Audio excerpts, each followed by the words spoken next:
dividendos, tá?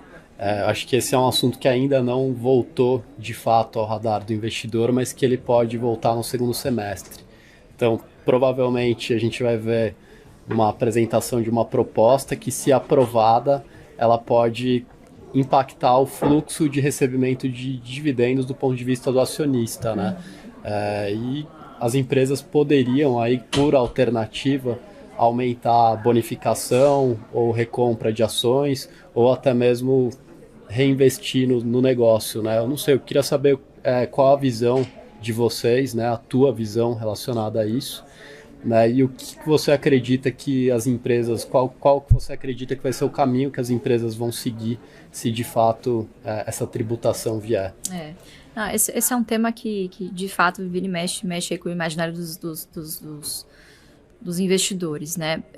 Para quem não sabe, o dividendo ele foi tributado no Brasil até 1995. Então, desde 1996, que é no ano seguinte a essa não tributação, né, que é quando o Supremo derrubou por um entendimento de ser uma bitributação, se fala na volta, no retorno à tributação dos dividendos. Então, assim, esse é um assunto que vem desde 96, né, e ele é discutido e o governo acaba não conseguindo passar com isso, né? Primeiro por uma questão de lobby e segundo porque a verdade é que a gente nunca discutiu uma reforma ampla tributária, né? Acho que a tentativa que foi feita no governo anterior, que era considerado liberal, foi também nesta linha de tributação de dividendos e, ao contrário do que muita gente imaginava, foi uma proposta muito ruim, tanto que foi barrada no Senado, né? Então, assim, eu acho que a gente não pode cair nesse mesmo erro de tributar o dividendo por tributar. A gente sabe que os agentes econômicos se movimentam, a famosa mão invisível lá do Adam Smith, eles vão se movimentar inevitavelmente a fim de pagar menos impostos, de maneira lícita, claro. Então, como que isso acontece? Através de outras ferramentas que as grandes empresas dispõem para continuar remunerando o seu acionista, né? Acho que quando a gente faz sempre as críticas, mas o Brasil é um dos poucos países que não tributa dividendo. Sim, mas nós... pelo tamanho do nosso país, o nosso mercado de capitais ainda é extremamente incipiente, é um mercado ainda em desenvolvimento, eu diria que é o mercado americano dos anos 70, então a gente tem ainda muito que fomentar pela frente, né? E acho que isso penalizaria principalmente os pequenos investidores. Sem dúvida, descobrindo agora mais, a bolsa, né? E você tem também o incentivo à pejotização. A gente sempre tem a mania de falar sobre grandes empresas, mas a gente se esquece de falar que grandes empresas têm plenas condições, de arcar com, por exemplo, um planejamento tributário, um planejamento fiscal eficiente, né, de maneira, enfim, que, de novo, pague menos impostos e pode ser que o governo caia aí uma armadilha de pejotização de gastos nas pequenas e médias empresas, que quem paga o salário, né, do brasileiro, né, quem emprega mais brasileiros, né. Então, eu acho que é uma reforma que ela tem que ser enxergada como, assim, um aspecto muito mais amplo, para que a gente caminhe para uma discussão de desafogamento tributário, de simplificação, né? Não aumento da carga tributária, como a última proposta defendia, né? Isso tem consequências que vão muito além, né? Que são muito mais profundas do que simplesmente você tributar o mais rico, né? Então, acho que temos que discutir, sem dúvida. E a gente ainda está um passo atrás, que é do governo ter o apoio para votar as reformas, etc. Eu acho que isso ainda vai ter muita discussão, realmente. Vamos ver se a gente tem soluções melhores daqui para frente. Pois é, insistir numa proposta parecida acho que não seria contraproducente, né? Mas assim, acho que é importante salientar que isso, caso uma coisa dessa passe, na tributação dos dividendos, acho que usando esse argumento a meu favor também, né? Vendendo um pouco a minha sardinha aqui. A estratégia de dividendos, ela existe no mundo todo. Né, já que a gente está falando que no mundo todo o dividendo é tributado, essa estratégia não morreu porque o dividendo é tributado, né? Então, mas obviamente que ao redor do mundo nós não temos as cargas tributárias que nós temos aqui.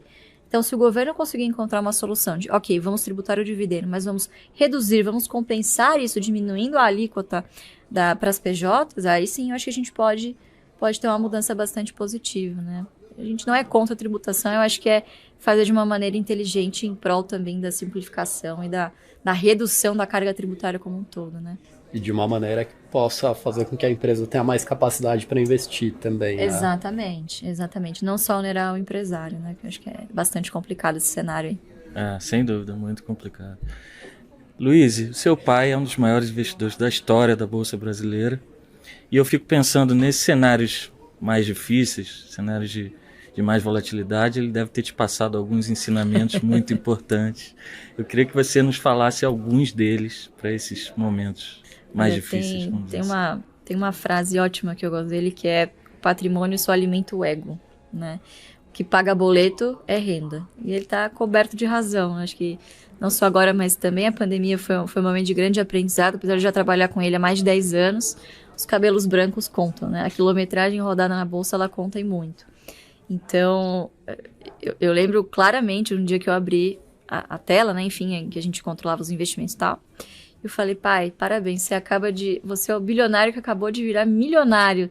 Ele: fecha isso daí, imagina, isso aí logo muda. Sabe quantas vezes eu já passei por isso? Milhares. Então, eu acho que trazer essa sabedoria também de que não é o fim do mundo, né? Que sempre o pessoal acha que a luz do fim do túnel não é o final, é o trem, mas nunca é. Então, eu acho que trazer essa sabedoria de que, de fato, o patrimônio na renda variável vai oscilar e nunca se esquecer dos fundamentos, né? De investir em boas empresas que pagam bons dividendos, né? Então, acho que isso é sempre muito importante reforçar, porque apesar de trabalhar com isso há muitos anos e de tê-lo, né, não só como pai, mas como mentor, enfim, de carreira, você, por vezes, a sua fé vai ser testada, né? Por muitas vezes. Então, a gente já passou por períodos aí bastante turbulentos num passado não muito distante, né?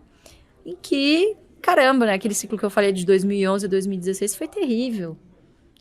Nossa, não via nenhuma perspectiva do país melhorar, a gente só se afundando. Então, por diversas vezes, o mercado ele vai te testar. Quanto mais humilde você se mantiver, também essa é uma outra lição.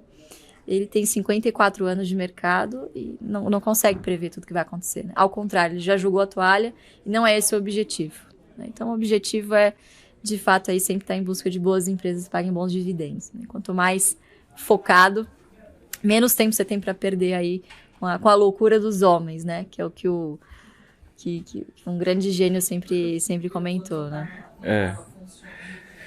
Cauê, a gente conversou antes de começar que a gente ia fazer essa pergunta para a Luísa, então eu vou fazer para a gente finalizar.